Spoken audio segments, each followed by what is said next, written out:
How is it that the amount we look at our screens before bed can be one of the most negative things that we can do for our health? Not only our mental clarity, but just every bit of it. Yeah, absolutely. That's a great question. I'll start by saying a bold statement that the quality of your life is entirely dependent on the quality of light that enters your eyes. And that is not limited to light coming from screens and phones. I'm talking about all the lights that surround us. Mm-hmm. Those LED lights in our homes, when you open your fridge, down the mall, in the airport, down the streets. Literally, the quality of light that is emitted by those devices impact every aspect of our life. Mm-hmm.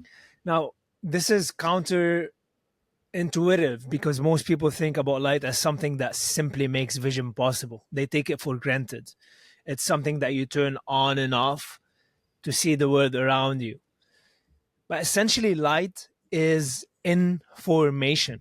Mm-hmm. And just like the information that we allow into our minds can either empower us or trap us in fear, Mm-hmm. talk about the news and the media, Mm-hmm. light also is a double edged sword. Mm-hmm. It can either elevate your life or make you sick and depressed. Mm-hmm. And the key there is knowing what kind of light is entering our eyes at what time. For instance, you touch about something very important, nighttime. Mm-hmm. Throughout our evolution, we have not been exposed to any form of light after the sunset. Mm-hmm. And given the fact that light is information, the absence of light tell our brains and our bodies that the day is ending, Mm-hmm. letting our nervous system know that it's time to start winding down and letting our endocrine system know to start releasing all the hormones and the neurotransmitters that allow us to not only access deep restful night sleep but also to repair and rejuvenate our cells and our mitochondria at night when we sleep. In other words, the absence of light is key for healing. We cannot heal when we are exposed to artificial light after the sunset. So anytime the sun sets and we're exposed to that second sun coming from your LED lights, Mm-hmm. it triggered the release of the wrong hormones at the wrong time. Mm-hmm. Now, what do I mean by wrong hormones?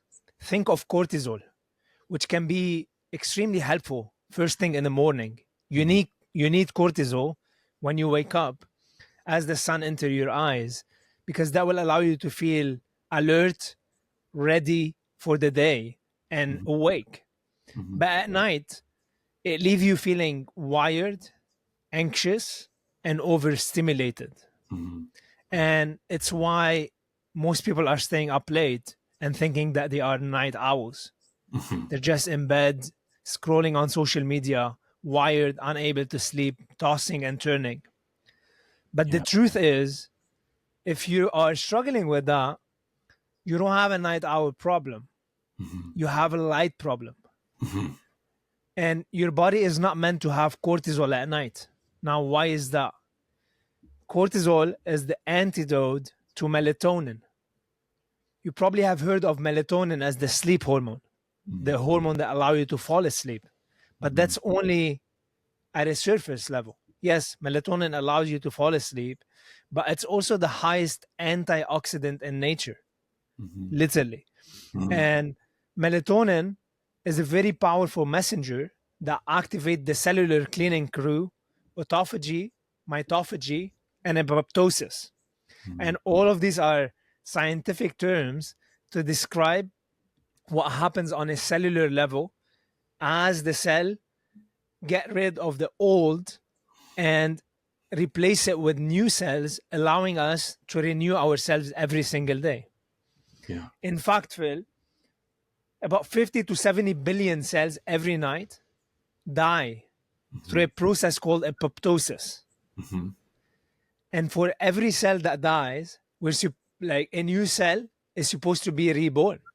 Mm-hmm. And this is how our bodies are supposed to renew and rejuvenate themselves every single night when we are sleeping. Mm-hmm. Mitophagy is the process that allows mitochondria, the engine of the cell that produce our energy, to repair itself and to replace the old mitochondria with new mitochondria. Mm-hmm. Now, in highly metabolic organs like our eyes, the brain, the heart, the gut, the body is supposed to replace 20% of its old mitochondria with new mitochondria, Mm-hmm. meaning that in less than 20 to 30 days, in those highly metabolic organs, the body could replace all of its mitochondria with new mitochondria. Mm-hmm. That's miraculous. The person that you think you are today is not that same person tomorrow. Right. If you are doing the right things, if you're programming your cell with an environment that allow them to thrive. Mm-hmm. But the key to that is sunlight exposure during the day Mm-hmm. and the absence of artificial light after the sunset.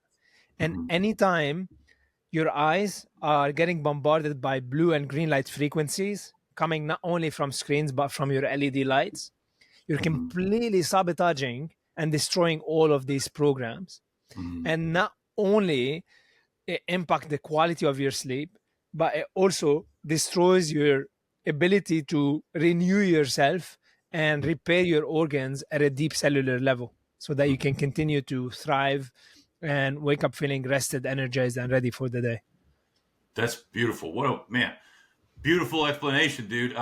One, I want to touch on the healing thing because and you further elaborated and expounded on that. You know, our body is always healing. You know, that's something that I think is a powerful affirmation to anyone take on is like, my body's always healing because it is. Does that mean that there isn't necessarily other stuff in there that you could say could be negative, whatever, but it's still your body's always working to heal itself. And especially at night, and the subconscious mind, in addition to that, is like filing away the experiences and all the stuff at night. And when we have this false light, this false artificial blue light disrupting the sleep quality, man, it's such a powerful and dude, I used to be that guy. And I know we talked before we started recording, you've had your own version of history, and we're going to talk about what inspired you to create, you know, the blue blocker company. Is it VivaRays or VivaRays? VivaRays. VivaRays. I was saying it right. So that's good. But dude, for me, like back in the day, I mean, 4 or 5 years ago, even 3 years ago, I think maybe 3.5 years ago, I was still up until 2 a.m. some nights scrolling on my phone, waking up sluggish, 9:30, 11 or whatever. You know, I thought it was fucking weed that was doing it to me. The bulk of it was the blue light and also my thoughts. You know what I mean? And so, you know, but dude, what a wonderful explanation. So as far as the, you know, blue light blockers, you know, I'm so thankful to have partnered with you and to have you here today to speak on blue light. You know, when I speak to people, I say, do your best to free yourself from screens for the first hour and the last hour. You mentioned, you know, there's artificial light. And as I understand it, there's blue light comes in different forms. So there's artificial blue light, but there's also natural blue light. So in the morning, it's good for your eyes to get the sun and kind of wake up at your brain too naturally. But it's also a time to avoid screens as well, would you say? Yes, absolutely. So I'm going to re-emphasize this because it goes missed often. It's not only the screens, it's also the LED lights that we're using everywhere. Okay. Okay. Yeah. And essentially, I just remember, just because you just said that, I'm back on. These look good on me too, by the way. Essentially, the issue with LED bulbs and screen is that they emit a very narrow spike of blue light at 455 nanometer. Mm-hmm. And this is very different than the blue light that we get from sunlight. If you look at the spectral curve of sunlight, you have full spectrum blue light. And this blue light always comes symbiotically with other frequencies of colors like the yellow, orange, red, and infrared. Mm-hmm. And those frequencies in nature, they're designed to balance out that blue. Mm-hmm. So never ever in evolution, we get blue light in isolation without the symbiotic presence of the other frequencies that balance out the blue. Mm-hmm. if you compare that to an LED light, the blue light coming from the LED light is not even full spectrum blue light. It's a narrow spike of blue that is not balanced and proportionate with the other regenerative frequencies that are meant in nature to come with blue light. So what happened is this isolated blue light, there's so many papers and scientific studies showing that when it comes in isolation like this, it increases reactive oxygen species in our mitochondria. And that's the inflammation. It makes our mitochondria inflamed, it increases oxidative stress, and it causes cellular damage. And there's also some research showing that when this blue light coming in isolation, it disrupts the mitochondria from going through its natural flow of splitting and fusing back together to renew themselves, stay strong and functional. Now, why am I talking about mitochondria here? For the listener and for somebody who's not familiar with what mitochondria is, those are the tiny little engine within every cell that are responsible for producing the energy that fuels everything that we do. Thinking, moving, creating, sleeping. And the very fascinating thing is there's a doctor from the University of Washington. His name is Dr. Douglas Wallace. He won an award for his groundbreaking discovery, discovering that 95% or more of modern chronic diseases like anxiety, depression, diabetes, cancer, you name it, they originate from the mitochondria losing their efficiency. And that's counter to what the paradigm in science have believed for so many years, because everybody was looking into the nucleus genome and not the mitochondrial genome. And one big reason the mitochondria loses its efficiency is one, lack of sunlight, and second, lack of darkness. And combine that with a chronic exposure to a frequency of light that is completely inflammatory to the mitochondria, it causes an environment that completely destroys our mitochondria from renewing themselves. I'm just curious, not to interject real quick. I'm just curious, would you say that also our underlying deeper thoughts and the narratives we have running around in our head affect the mitochondria as well? Or, I'm not certain about that.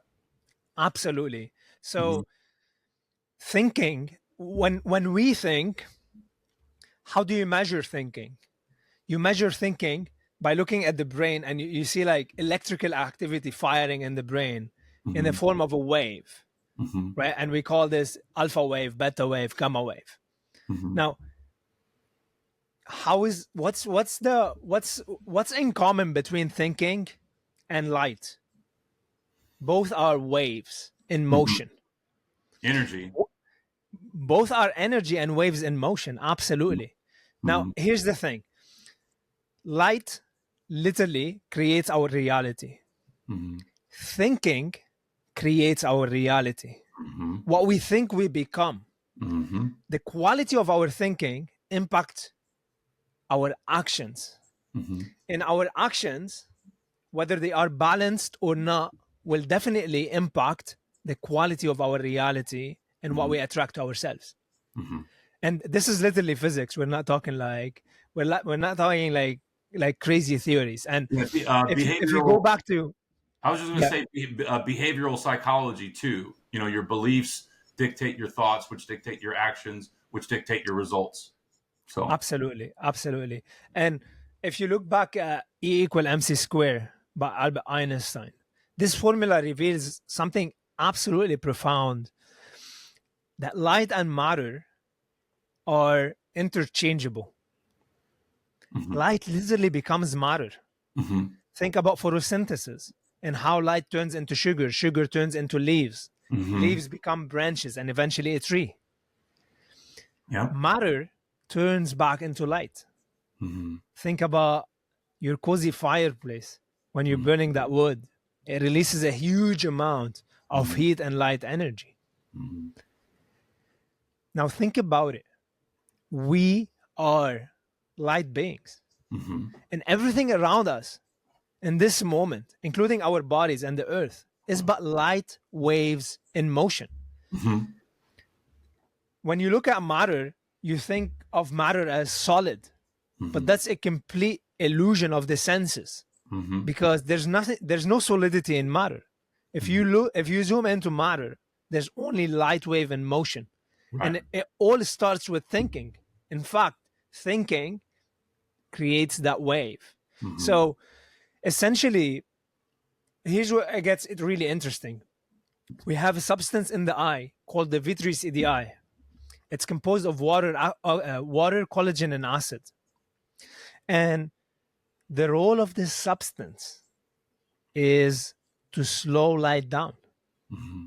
So when we get sunlight in our eyes, the vitreous of the eye slow light down, and then the body is using this light so that we can manufacture all of the neurotransmitters and hormones that control the way we think, the way we feel, and the way we act. So light creates your reality. Light is controlling your behavior. If you're somebody who's struggling with a toxic inner narrative, that could so much be related to the quality of light that is entering your eyes. I gotta step in here to sound just a little bit metaphysical, right? Because if you think about the people we hang around with too, right? Because the people we hang around with, right? Your closest people around you, who you're spending time with, their energy, right? So their energy can have an effect on you. But if you think about it, it's the same thing. Light, energy. Their light can have a negative effect on your mindset, and then your subconscious mind takes it on. You find yourself in cycles. But just real quick, I think we were saying before we got on, I've so many times I've told someone, like, listen, if you just don't look at your cell phone for the first hour and the last hour of the day, and you uptick your nature and you stick with it, and like, I know it can be challenging, but if you fucking stick with it, that alone will transform your life. There's obviously layers to it, as we're discussing now, but it's just so important. Here's why that's a great advice. See, when sunlight hits your eyes first thing in the morning, there's a amino acid in the eye called tryptophan and tyrosine. Tyrosine turns into dopamine. Now, dopamine is this miraculous molecule that allows you to think creatively, to sit up and pay attention, to zoom out and see the bigger picture in life. It allows you to have the motivation to pursue your biggest goals. Now, think about it, Phil. You're probably working with so many people. And just like I was 5 or 6 years ago, the one thing I used to struggle with so much is paying attention. And there's an epidemic of people today who struggle to pay attention for more than 3 seconds, who struggle to think long term, who lack the motivation and the inner drive to pursue what they really want in life. And the consequences of that is essentially an inner dissatisfaction with self. Because when your soul knows the potential that you could achieve, and when you're continuously away from that potential, playing small, there's an inner voice that you cannot shut down that will continuously tell you that you are not where you're supposed to be. And that creates inner friction. And often this inner friction, it leads to an inner dialogue where people are continuously running away from themselves because they're not looking at this inner dialogue as an opportunity to improve themselves. Rather, they're judging themselves as somebody who's not capable. But essentially, when you are struggling with low dopamine, on one side, sunlight builds your dopamine. On the other side, Dr. Samer Hittar, a circadian biologist, he published many papers showing that very little amount of blue and green light coming from your devices, from your LED lights, entering your eyes after the sunset, guess what happens? It activates an area in your brain called the habenula, known as the disappointment center. And it's been shown that you wake up the second day with much less dopamine in your system and with much greater probability of feeling intense unsatisfaction with yourself and a lack of motivation and drive to go after what you really want in life.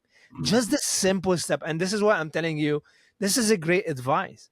What you're telling people, it sounds very simple, but its impact is absolutely profound, because what it does to your dopamine, your serotonin, your beta endorphins, and all of the neurotransmitters that are creating your reality. See, this is not only metaphysics, this is now actually proven physics that Right. is applied into our biology. Yeah, agreed, man. That's the thing, is the recent decades of science show so much, like, with epigenetics and the breakthroughs in quantum physics. I mean, it's so much. So, when you set yourself up for success like that, and you have dopamine, serotonin, cortisol regulation that you didn't have before, now it makes it easy to actually work with that inner narrative. It makes it easy to actually do a little bit of that self-discovery thing that we unconsciously put off, and dive deeper into the layers of our being and actually go after what feels more right to us. Yes, absolutely. And the thing is, when your dopamine is low and when you are putting yourself in an environment that is making you sick, that is causing you to secrete the wrong hormones at the wrong time, it becomes absolutely difficult, because as an individual, it feels like you're being hit from so many different angles and Mm-hmm. you feel stuck. Where do I Mm-hmm. start from? In fact, when your cortisol is high at night, one of cortisol's job is to give muscles, to give sugar to your Mm-hmm. muscles so that Mm-hmm. you can run away from that tiger. Think about your ancestors and Mm-hmm. about evolutionary biology. Mm-hmm. This specific thing allowed us to survive. Mm-hmm. But here's the interesting part. A German scientist under the name of Fritz Hollweg, he proved that these artificial lights have the same impact as a psychological predator, causing you to secrete more cortisol time after time. Mm-hmm. And this spikes your blood glucose level without you eating a single bite. Mm-hmm. And if you know anything about blood glucose, when your blood glucose is unstable, it makes you extremely emotional and it negatively impact everything, like your mood, your thinking, your cravings, your decision making. There's Mm-hmm. many studies showing how a chaotic blood glucose level completely disrupt your ability to make good decisions in life. Mm-hmm. And this also causes insulin to spike. And if you're unfamiliar with what insulin is, think of it as it acts like a key unlocking the door to our cells so that we can absorb the sugar and store it for either making energy or for to use it later. Mm-hmm.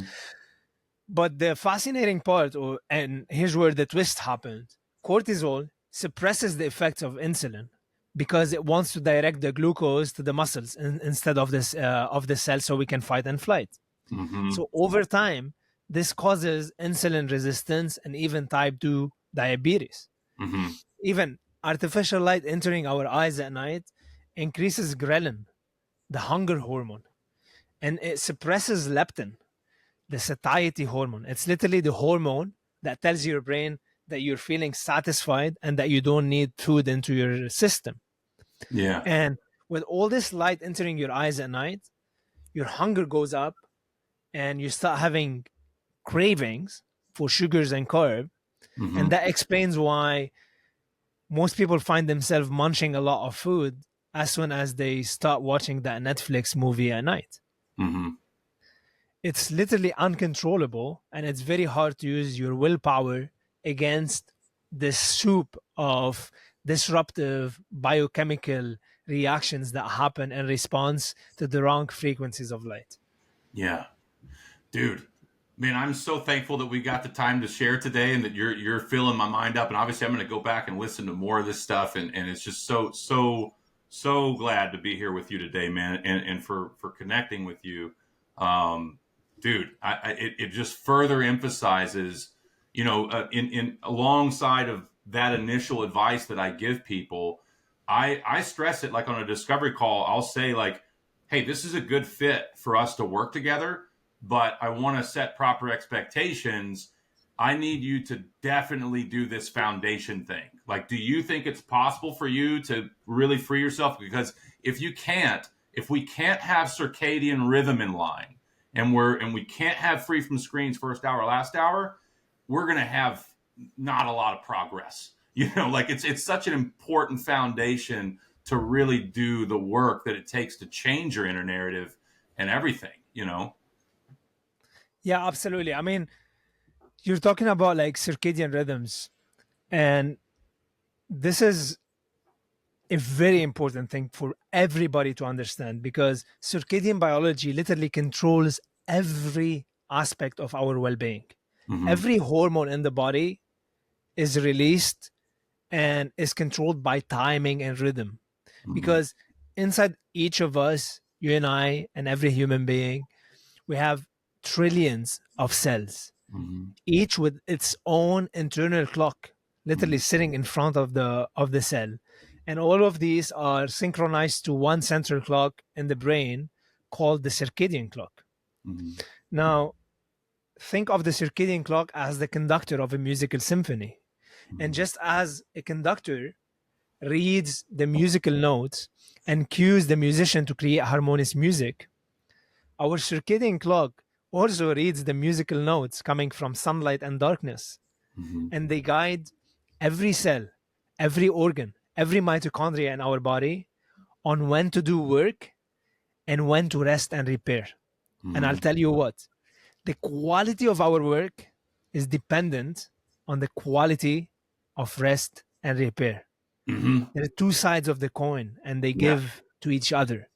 And Yeah. once you optimize one, you're able to optimize the other. And if you mess with one, you're messing with the other.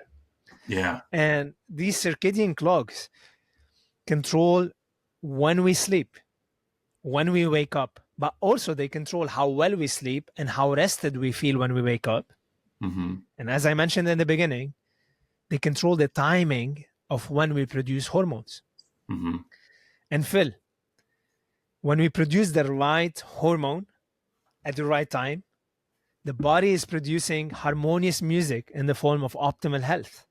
Mm-hmm. However, when we secrete the wrong hormone at the wrong time, the body produces dissonant music, and that is what we call pain and chronic disease. Mm-hmm. And this clock depends on two main cues to stay Mm-hmm. healthy. Mm-hmm. Number one, sunlight, first thing in the morning and periodically throughout the day. I Mm-hmm. noticed you mentioned that as you're working throughout the day, you have your focus session and you take breaks. The Mm-hmm. invitation is take your break outside, Mm-hmm. get sunlight in your eyes. Mm-hmm. Now, the second thing is a consistent signal of darkness after the sunset. Mm-hmm. And here's where most of us human beings in the modern world, we are screwed, because we have created an environment for ourselves where getting that consistent signal of darkness after the sunset is pretty much impossible. And this is where blue blockers and high quality circadian lenses come in, because those are designed to allow you to eliminate the frequencies of light after the sunset that will confuse the brain about the time of the day and completely disrupt your circadian rhythm. Mm-hmm. Let me ask you. So, when you get off of work, like say the average person gets off work, whatever, they get home at 5:30. Maybe they go to bed at 8 o'clock. I'm just throwing a number out here. When should they be mindful? Like before the sun sets, should they because there's that period of time the sun's setting. Is it like, do you need to go ahead and turn all the lights low at that point? That's how I operate. Like if it's light outside, or if it's dark outside, all my lights are dim. That's typically how I operate. I will just quick note using these different now working with you, but I note that there's considerably less or eye strain, from working on my computer by wearing these. So I'm super, super thankful for them. But what do you think about that? Yeah, that's a great question. In fact, I'll add to this and I'll say, why don't we imagine a full day? And why don't we share optimal steps to harnessing the power of light in a given day Mm-hmm. and for allowing anybody listening right now to solve their light problem? Mm-hmm. So, step number one, no matter where you are, the moment you wake up, waking up around the sunrise, going outside and getting at least 15 to 20 minutes of sunlight in your eyes. Mm-hmm. If it's cloudy, don't worry, the sun is still behind the cloud. Spend more time outside, 30, 35 minutes. If it's overcast, stay out even longer, 45 minutes. Maybe go for a hike, do Mm-hmm. your stuff outside, and avoid wearing sunglasses because they completely disrupt the natural frequencies coming from sunlight, and they alter this frequency and they even could make it more dangerous. An example of this, if you're sun tanning and you're wearing sunglasses, you're setting yourself up for skin cancer Huh. because, yes, absolutely, because the doorway through which light enter our system and inform us is through the eyes. And when we're wearing sunglasses that are blocking 100% of UVA and UVB, not only we're setting ourselves up to a hormonal catastrophe, which I'm going to explain why in a little bit, but also you're prohibiting your brain from knowing that there is UV in the environment, and therefore the brain will not be able to send a signal to the skin to produce melanin, Mm-hmm. nature's natural sunscreen. It's what allow us to tan and what protect us from UV radiation. Mm-hmm. So anytime you're wearing those sunglasses while you're sun tanning, you're literally setting yourself up for skin cancer. So I'll come back to UV in a little bit, but essentially, this early morning sunlight, as I mentioned, it triggers the release of cortisol and adrenaline, which is literally nature's most effective cup of coffee. Mm-hmm. It's like what allow you to naturally wake up, and it boosts your energy, your focus, and your alertness. Mm-hmm. And also, this morning sunlight increases your ghrelin, your hunger hormone, and Mm-hmm. it prime your appetite for a good breakfast when your pancreas is at peak insulin efficiency and your stomach digestive juices are most effective. So Mm-hmm. see, like all these phenomenon are circadian in nature. There's a reason why pancreas is at peak effectiveness first thing in the morning when the sun is up, and it Mm-hmm. becomes nearly 75% to 100% less effective at Mm-hmm. night. And that's when most people eat their biggest meal, which is terrible. Mm-hmm. So when you think about those things, the invitation is do those things in a way that align with your lifestyle. You want to create passive sunlight exposure. So essentially, if you exercise, start exercising outside. Mm-hmm. If you're somebody who's taking your kids to school, walk your kids to school. Or even if it's very far, park the car 10 to 15 minutes away from school and walk with your kids to school so you get that morning sunlight. Mm-hmm. Step number two, about an hour to an hour 15 minutes after the sunrise, UVA arise in your environment. Mm-hmm. And that's an absolutely golden time to be outside because it's UVA that gives the energy that allow you to make serotonin, which elevate your mood, dopamine, which increases your motivation. Even melatonin, the hormone of darkness, is actually produced in morning sunlight in response to UVA. Mm-hmm. Also, UVA increases beta endorphin, a natural painkiller for anybody who exercises. It's like if you experience joint pain or if you're not recovering fast and missing on UVA light, you're missing on something massive. Also alpha MCH, beta MCH, and gamma MCH, which not only stimulate melanin so that we can tan, Mm-hmm. increases our libido, reduce inflammation, and regulate our appetite. Literally, there is research showing that people with disrupted alpha MCH are more likely to over rely on food and become obese. Mm-hmm. So when you are out in UVA light, and your alpha MCH levels are healthy, you're much less likely to be desiring to eat big quantities of food. Mm-hmm. Another thing, step number 3, periodically throughout the day, go outside and get sunlight, because essentially around 11 or 12, that's when UVB arise in your environment. And UVB is what allow you to produce vitamin D, which is not only extremely important for your bones, but also there's many studies showing how it optimizes digestion, optimizes your ability to think properly. Mm-hmm. UVB allow you to produce nitric oxide, which dilate the vessels and increase blood circulation into your cells. And Mm-hmm. that is one of the most important components to actually heal it, to actually heal. If you don't have good blood circulation, you can't heal. Yeah. Also, cardiovascular health. UVB boosts your cardiac efficiency and increases your cardiac input. So, absolutely important. Step number 4, like you are and I am right now, Phil, we are Mm-hmm. indoors, exposed to artificial light during the day. So Mm-hmm. we're wearing the circadian harmonizing lenses. And those are very different than blue blockers, because these specifically are not blocking blue light. They're Mm-hmm. essentially harmonizing the inflammatory frequency coming from LEDs. And instead of blocking it, they're decreasing its sharpness and making it more balanced and proportionate with the other frequencies that are meant to come symbiotically with the blue. Mm-hmm. And therefore, our brain will stay sharp because it needs that blue light to know it's daytime. And we won't be experiencing any headaches, eye strain, agitation, etc. Mm-hmm. Step number 5, as the sun is setting, it's an absolutely important time to be outside. Mm-hmm. Now, why is that? Because light is information. Mm-hmm. And that's the information that we need around that time to tell the nervous system to start winding down. Uh-huh.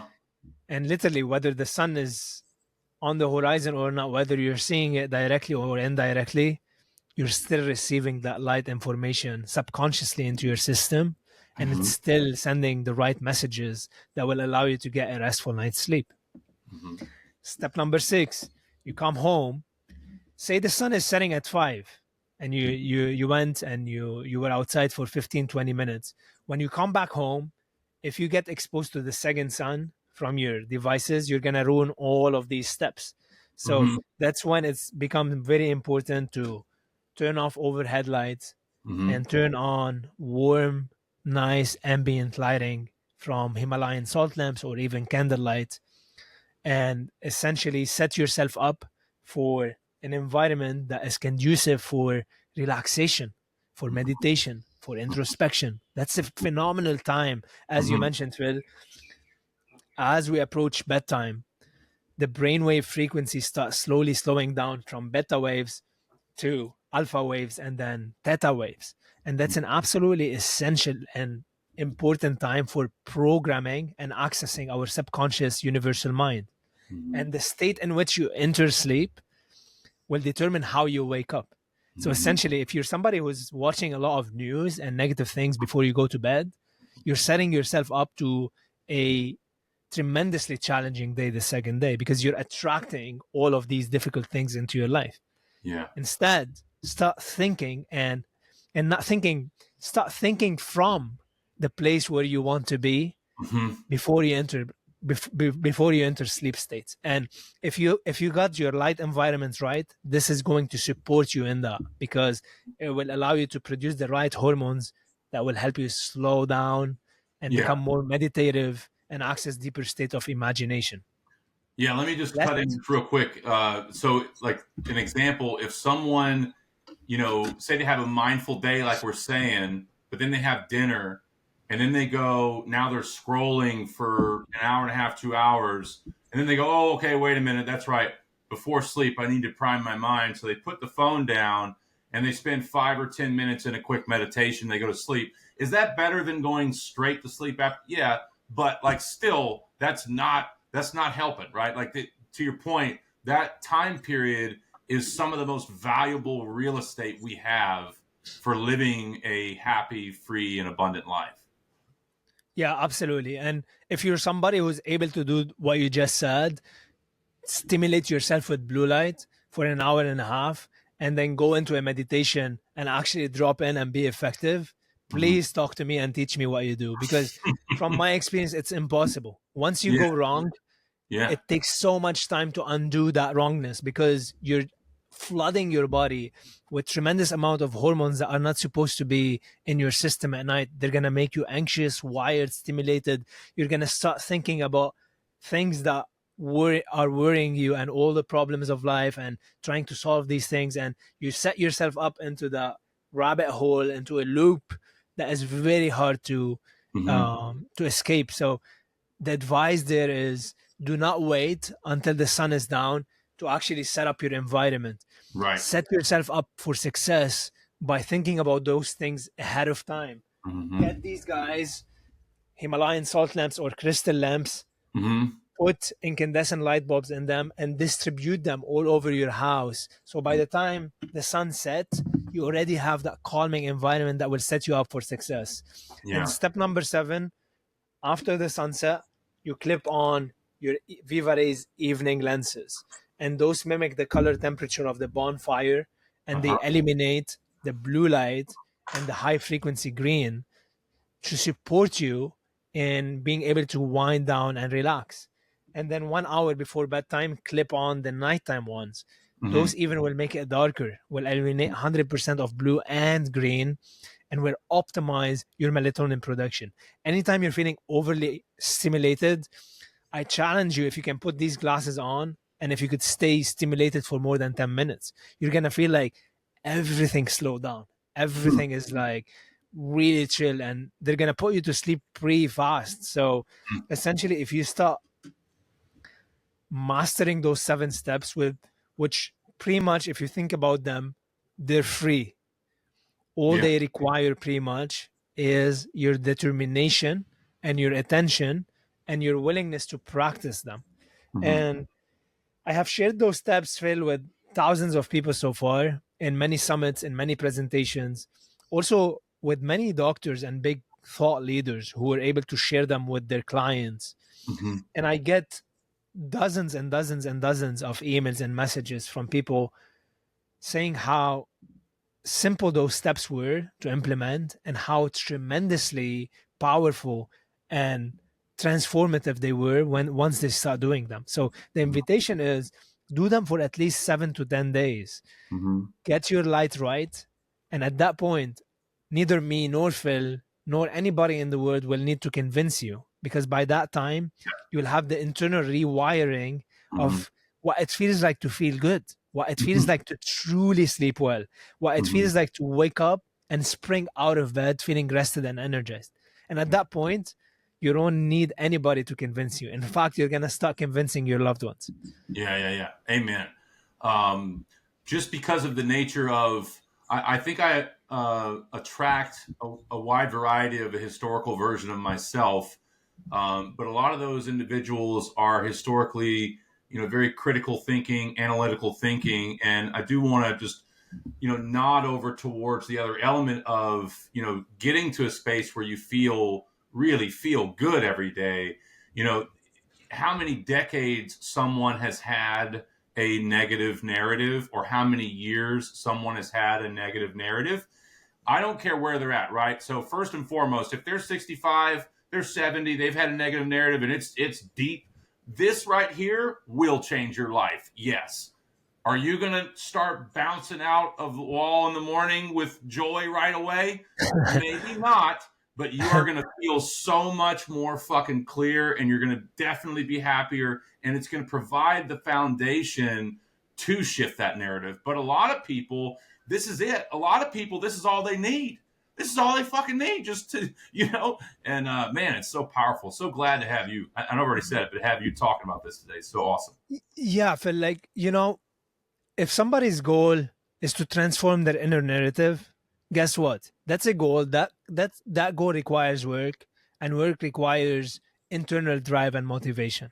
And Mm-hmm. if your dopamine is low, good luck doing anything in life. It's Right. impossible. I've Yeah. tried for many, many years, and I was stuck, never Yeah. able to achieve anything long term. And always sabotaging myself. And I Mhm. thought that there was something wrong with me, Right.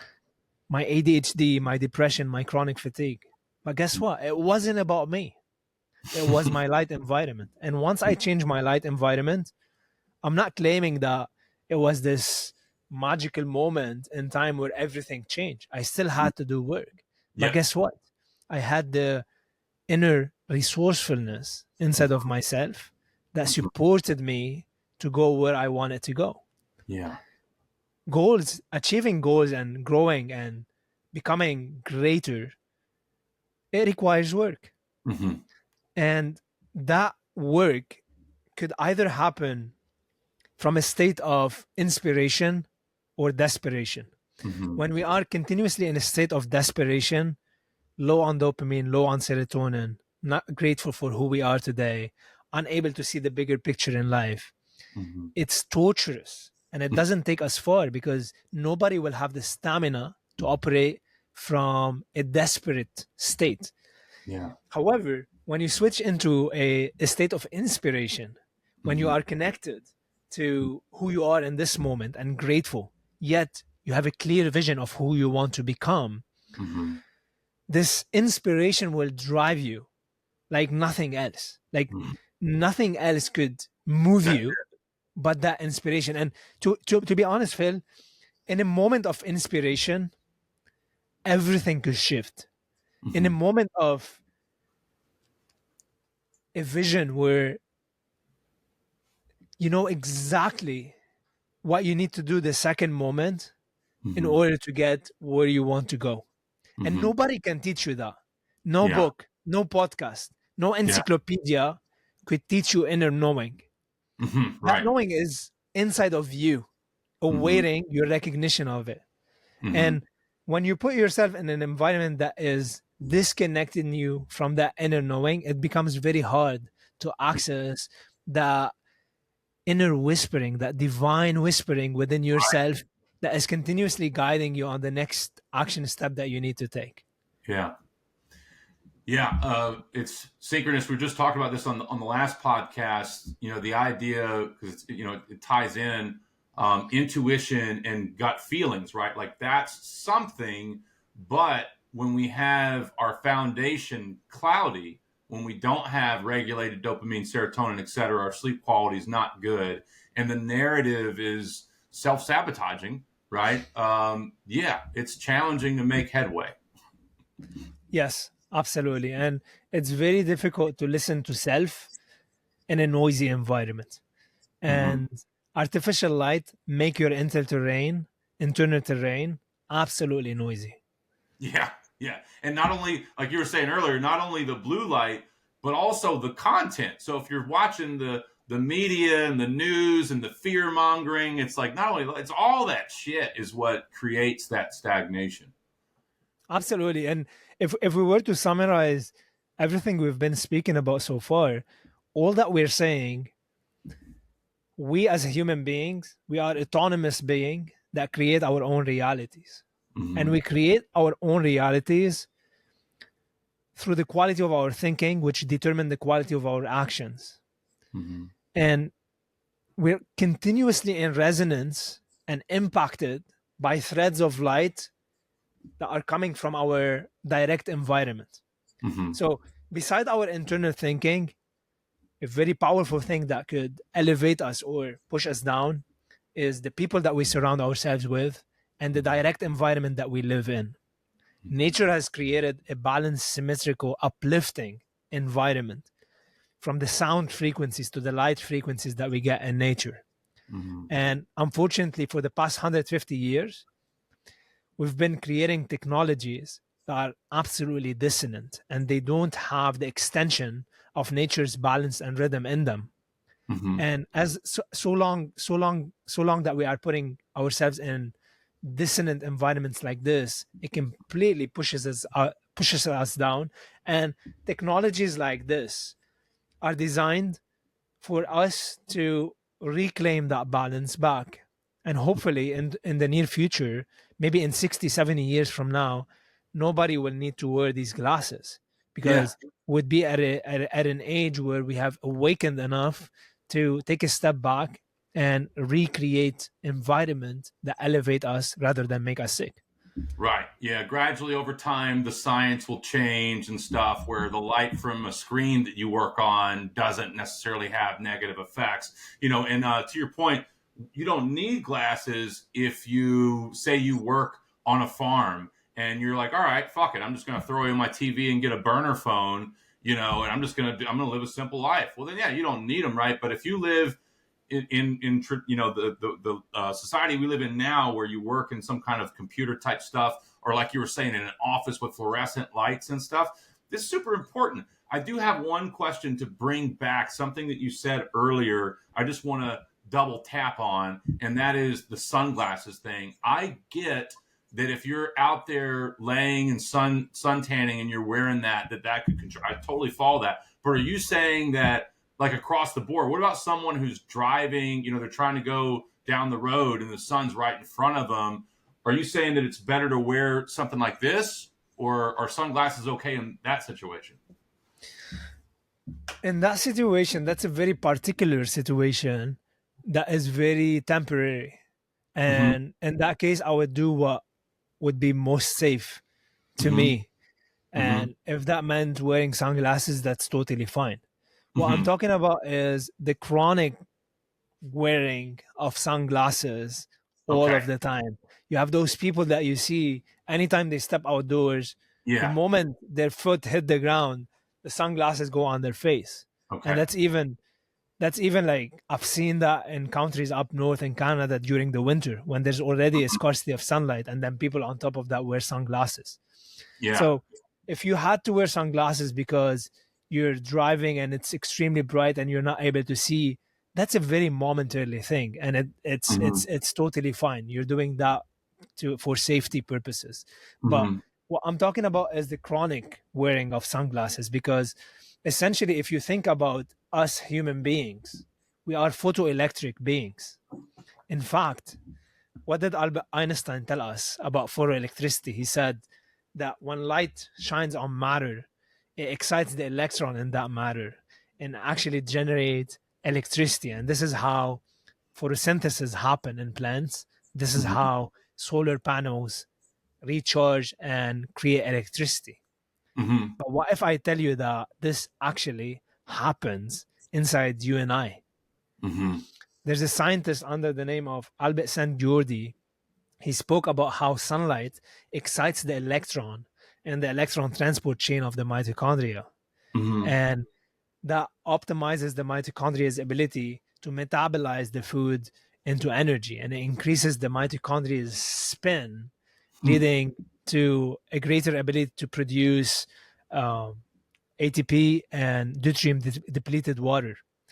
And Mm-hmm. essentially, this phenomenon is completely restricted and inhibited when we are wearing sunglasses that completely disrupt the presence of all the necessary frequencies coming Mm-hmm. from sunlight, that full spectrum light. And if you Okay. think about it, if you cover your plant with a tarp that is sunglasses like, the Mm-hmm. plant will end up dying. Mm-hmm. And for those who are wearing sunglasses, they're literally self-poisoning themselves silently, and that's the most dangerous part of poisoning is that form of poisoning that poison you like in a very like Slow drip. subsequent silent way. Yeah, it's a slow drip. Yeah, it's the same thing as the inner narrative. It's people who have negative inner narratives about themselves and their world. Slowly, that's what contributes to so much of the illnesses and the cancers, alongside of the light too, right? But man, it's just someone who is lonely. There was something I was listening to as a podcast, and reputable podcast, and they were talking about how loneliness is more negative for your health than if you're a smoker. Like, let that sink in for a second, right? But really, loneliness isn't cured by you finding someone else. It's cured by you finding yourself, you know. Absolutely. And there's a sentence that I truly resonate with, and it says, I shall I, sh- I actually I forgot the exact wording for it, but I think like the idea from it is that you're saying like I shall know loneliness but never emptiness. Mm-hmm. So you could be alone but not feeling empty, and Mm-hmm. that is a state of being connected to Mm-hmm. your inner self, because in that void it may appear as void, but there's always that connection to that inner divine self that will makes it very full. Mm-hmm. Yeah, we just have to, get rid of the noise. And that's the thing is like a historical version of myself hears certain lines that are said in conversations I have today. And he'd be like, all right, I don't know what the fuck these guys are talking about. And he'd leave the other door because it started to sound woo woo. But it's like when you take a moment to step back, and that's what I did in the beginning of my journey was wait a minute, clearly, I always felt like none of these adults and authority figures that I'm coming across have it figured out. They don't. So I've got to figure it out myself, which meant like a lot of like doing my own research and stuff and looking into metaphysical shit, understanding the placebo effect a little bit better, just all of it, right? We have to reteach ourselves stuff because if you came to me 6 years ago and said, hey man, you should start saying to yourself, that you're always healing and it'll help your health, I'd be like, get the fuck out of here. What are you talking about? And I would have gone the other way. Yes. I mean, when you think about it, every thought that you think travels to the like it continues to travel in the universe to the greatest distances, and Mm-hmm. it impacts everything. Literally everything respond to that thought, and Mm-hmm. this is not even metaphysical. It's actually proven physics that like a Yeah. thought vibration, when it's emitted from you and when you think it in that moment, the whole universe respond to that. Mm-hmm. Yeah. I'm on board with it. Totally. Quantum physics shows the quantum entanglement, trying to make sense of it for the analytical mind, right, is where it can be challenging, I think. And so one of the ways that I've said it is like, all right, so we know placebo effect. We know that I can think positive thoughts or think certain thoughts and I can literally heal shit in my body, all right?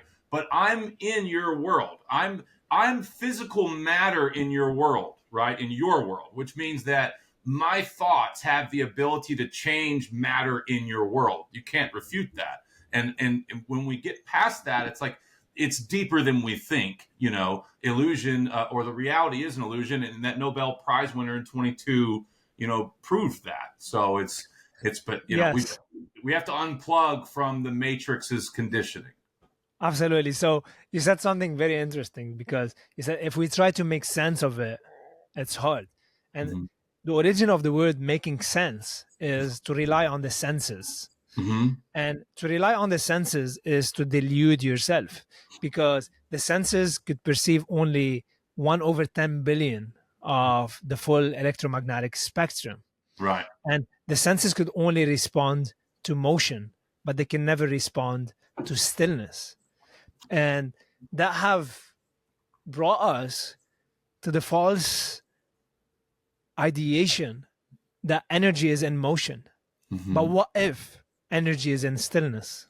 Mm-hmm. And an example of this that really exemplify this, think of a seesaw. Mm-hmm. And as you see and watch the seesaw moving, it's swinging from one side to another. Where's the power in that? That center point, right? Exactly. But your senses are not perceiving that zero fulcrum point. The senses will tell you that the power is in the lever because the lever is moving. Mm-hmm. But the lever is borrowing its power from its center zero point, which Mm-hmm. is motionless.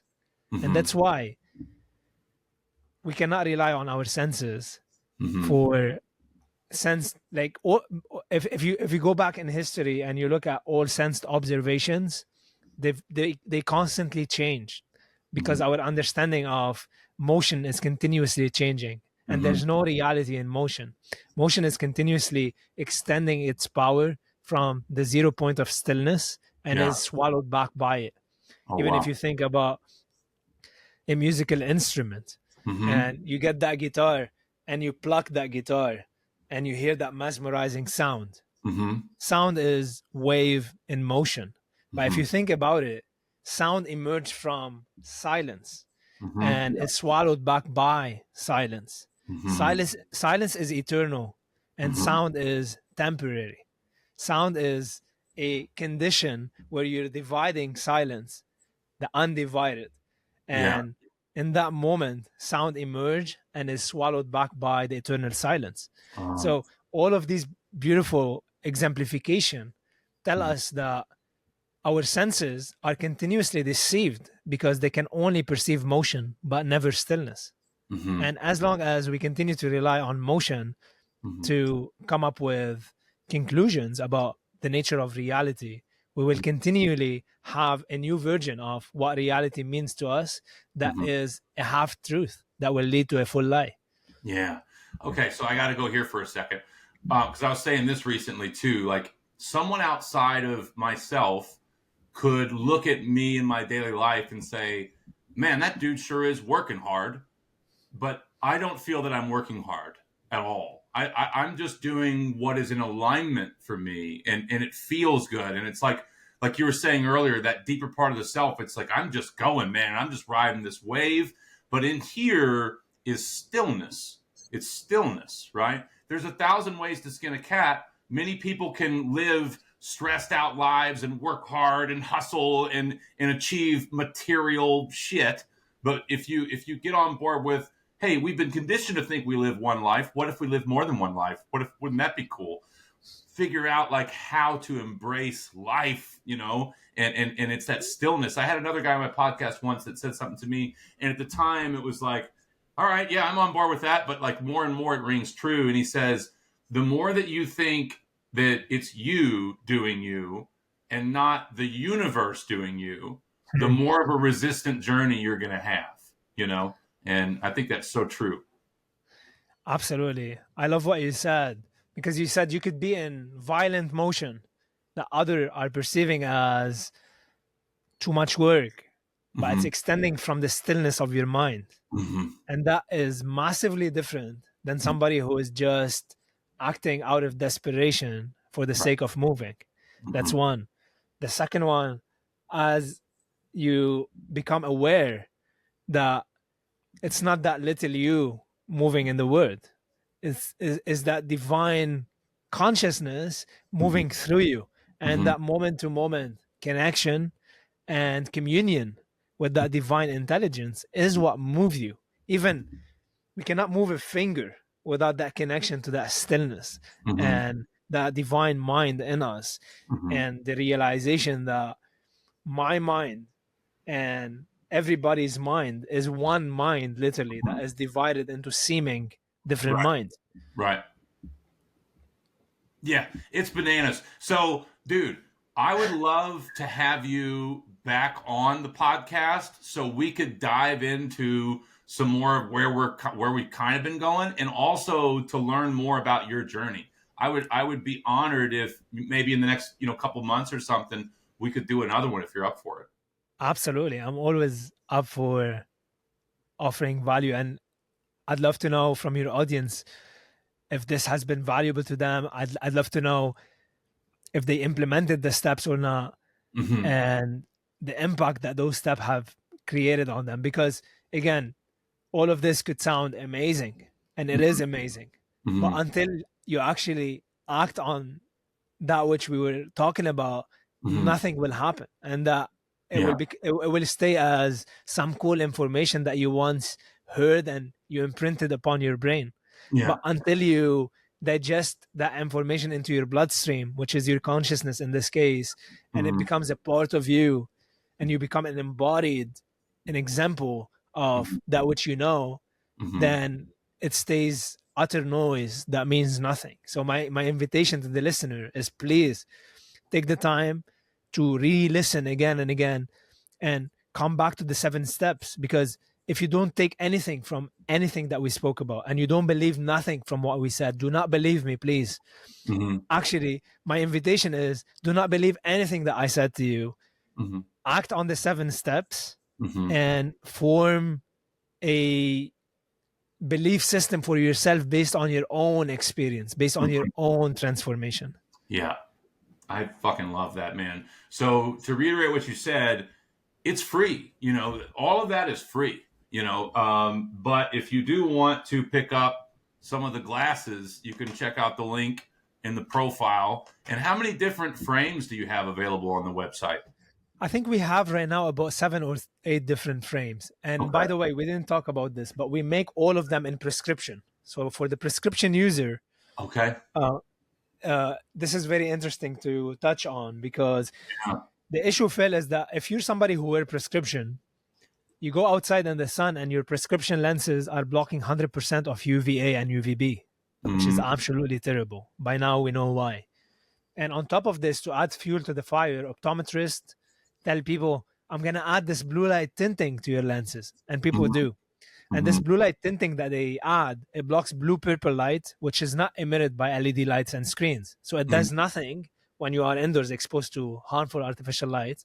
But now it's disrupting the blue purple light from sunlight, which is absolutely terrible. Okay. So we came up with a technology on our website for prescription users called the UV transmitting lenses. Instead of having 3-in-1 like this, you'll have 4-in-1, where your base frame is in prescription, designed to allow all of the blue purple light, UVA and UVB, so that when you are outside, you're still subconsciously getting that UV without needing to think about it. And then you'll have the 3 clips, daytime, evening, and nighttime, to mitigate your exposure for artificial light throughout different times of the day. Dude, awesome. I'm glad that we touched on that. That's really good to know. So all of the different frames that you offer come with 3 total, right? Well, we have the technologies as separate frames for people who only want the daytime, or only the evening, or only the nighttime. In fact, some people don't need the daytime, because some people are spending their days most of the time outside. They're not exposed to artificial light, and they're only exposed to artificial light after the sunset. In this case, I will get the 2-in-1, which is evening and nighttime together. Okay. But for most people who work under artificial light during the day, I highly recommend the 3-in-1 system, because now you have all you need to manage your artificial light exposure and solve your light problem. Yeah. Hell yeah, dude. And I like these because it makes me feel like I'm kind of in the 70s or something. Yeah, I like the abundance frame. You know? But also, well, that too, but also the tint. Like, it's the combo for me. It's the tint and the frame. I feel like I'm from the 80s or the 70s. But I love it. Yeah. I love it. I'm loving the shit out of it. It's like getting used to it. But whenever I'm using these on my computer during the day, like, you're exactly right, dude. Like, I don't have the eye strain that I did before. So yeah, absolutely. For optimal use, these are only indoors when you're exposed to artificial light. And then after the sunset, no matter where you are, you're going to be exposed to artificial light. So that's when you put the evening lenses consistently at the same time. And this is going to make the biggest difference. Your consistency of putting it at the same time, no matter where you are. And some people start worrying about not looking cool, or like, being mocked because they're wearing glasses at night. But think about it. They were able to program us to wear something to block sunlight, which is absolutely ridiculous. But now it became the norm. And now, my friend, you're wearing something to block the alien sun, which is absolutely disrupting your hormones. So we ourselves need to make it cool and to make it the norm. Yeah, and I got to double down here real quick, because if you are someone like that and you have people like, that's what are stupid glasses you're wearing, and that kind of stuff, you should probably maybe not hang out with those people as much. Exactly. Yeah. Because, the whole energy thing. Take down the noise. Right. Taking down the noise is not only taking down artificial light, it's also taking down toxic relationships, unfollowing all the people that you need to unfollow. Cleaning your apps, cleaning your, like, keep it simple, keep it like straightforward, and surround yourself by things that nourish you. There you go. That's it, dude. Do you have 2 seconds to hang out once we wrap this up? Yeah, absolutely. Yeah. Okay. Well, then I'll say again, thank you so much for coming on and sharing your wisdom with us today. Yeah, thanks so much for having me, Phil. Pleasure. Awesome. All right. And for anybody else that's hanging out and wants to learn more about VivaRays, check out the link below. And if you have any questions for either of us, put it in the chat. And the next time we hang out, we'll talk about it. But hell yeah, until next time, we'll see you later. Phil, I wanted to add one thing. I will send you also a link so that people could access the 7 steps in greater details for free. Oh, okay. Dude, awesome. All right. Well, then we'll do that. I'll add that in there.